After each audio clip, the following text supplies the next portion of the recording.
It's not the first 100 days, but we do now have the first 30 days of the Trump administration. So 1 month, President Trump. What do you think? We are getting such praise for our stance. I'm very scared. I think it's a complete disaster. And I don't necessarily agree with him, but this is the first time trying this out. North Korea is a big problem.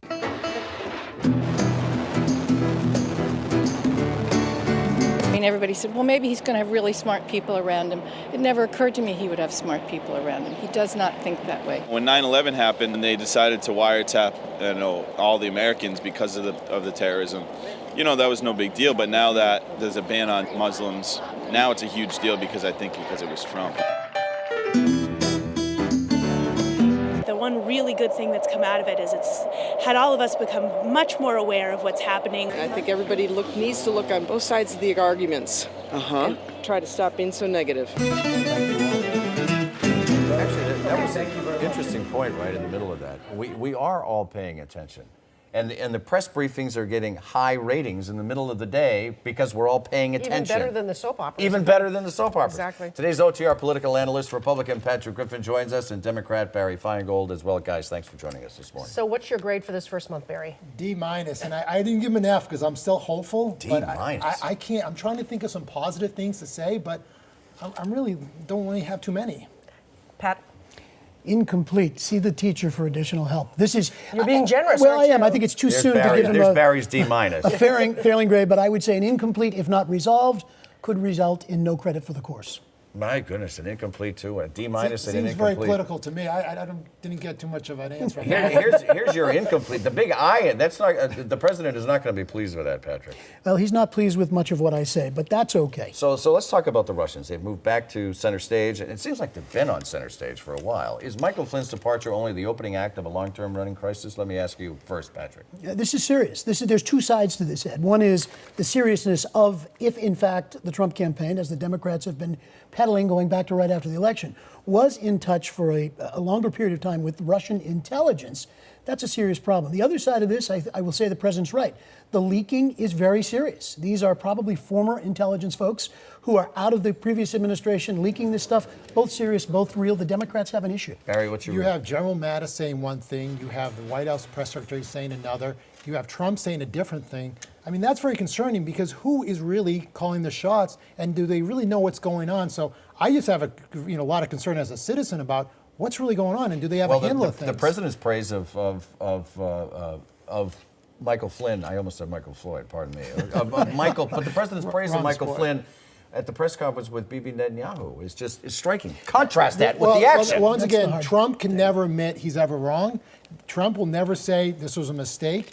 But this guy is one of the shortest appointees in the history of the United States. He's already resigned. There's also the question is whether the intelligence agencies are withholding information from the president for fear that he might leak it. I mean, could this go into another whole area? This is the biggest problem, Janet. The challenge here is if you're for Trump's positions and his policies, if you want him to change immigration, you want him to build the wall, you want him to cut regulation and reform taxes, all of those things that the people who supported him want are going to be held up perhaps because of this internal foolishness in Washington that might block his very own agenda. That's what's frustrating, I think. So our Senators Edward Markey and Elizabeth Warren are demanding a congressional probe into the Trump and Russian ties. Democrats have sort of come to an agreement that they're going to sort of let the intelligence agencies deal with this right now. But how far can this really go with House leaders trying to sabotage any investigation at this point beyond what exists already? Well, look, I think that the seriousness of this thing has taken Senators Blunt and Senators Rubio and McCain and Corker and other Republicans have already made it very clear they intend to look into this. I'm not sure this can be blocked for a whole lot because this is serious enough that it's got some legs. So look for it to continue to grow. I think there will be inquiries, and that very aspect of this thing is going to propel the story for a while. And what I would add to what Patrick is saying is that House leaders got to be very careful. Midterm elections are coming soon, and the party that's out of power usually does pretty well. So the Republicans can't overplay and not do anything on this because they do have a lot of moderate Republicans that are in tough districts that could lose an election over this. But can Republicans investigate Republicans? Since they dominate both houses. I think Barry's point is a good one. If, in fact, as we head toward midterm elections, Donald Trump doesn't have some singles and doubles on the board. Look what I promised, look what I did. you'll see House Republicans push away from him very quickly. All right, let's move on to a couple of local issues. We're going to talk about, we've had a couple of major snowstorms. I'll put major in quotes. They aren't as big as they were a couple of years ago, but they've been big. And now the MBTA has stood up to the weather so far. So Governor Baker gave a lot of people a lot of credit at the Boston Chamber breakfast. Question, Barry, is this a big deciding factor for voters down the road in 2018? Well, first of all, you got to give Governor Baker credit. Things are better, but I'd be careful. I wouldn't be doing a touchdown dance yet because first of all, he's got to get to another winter, and you never know with New England weather. So give him credit right now, but don't get too excited because we don't know what's going on. So as the Atlanta Falcons proved, you don't win the Super Bowl in the third quarter, right? Absolutely. Okay. You never know what happened in the fourth Patrick, quarter. right. I think in politics, when you have a data point, a proof point that says, here was the problem, I promised to fix it, I've done it by any measure, Governor Baker's done that not only with the MBTA, but I think he'll have a number of other really important things to point to, and this being sort of one of them, which really hits home with a lot of people. Also on Beacon Hill, House Speaker Robert DeLeo took a bold step of suggesting that a hike in tax is possible, not a broad-based tax. He's not talking about income tax, sales tax, or anything like that, but a smaller, perhaps, tax that's geared to specific businesses this week. But this comes right as they gave themselves a pay raise for judges as well as for themselves.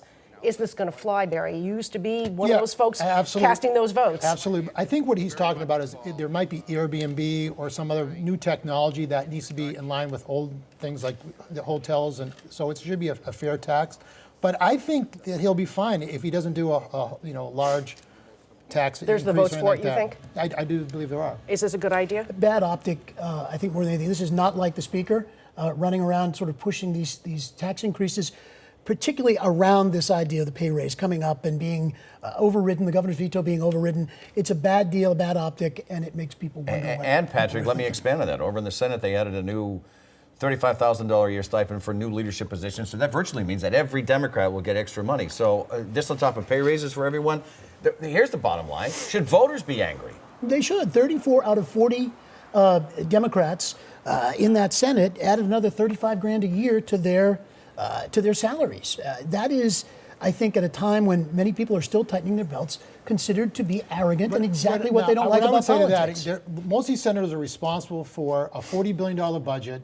I don't think a pay increase like that is out of the norm. And at the same time, I think people are happy with what's going on in the legislature and with Governor Baker. So they're not angry. They're focused on Barry, Trump right now. it's supposed to be a citizens' legislature, right? It's not supposed to be a $100,000 a year job. That's why they go and stay forever. You get what you pay for, and I think we have I'm not sure Massachusetts taxpayers are getting what they pay for. I think they do. I think we have a pretty good rating as a state, and I think people actually do get what we're they going pay to see. An alum, not an alum, clear, right? That was good. That was good. We're going to take a break. We'll be right back.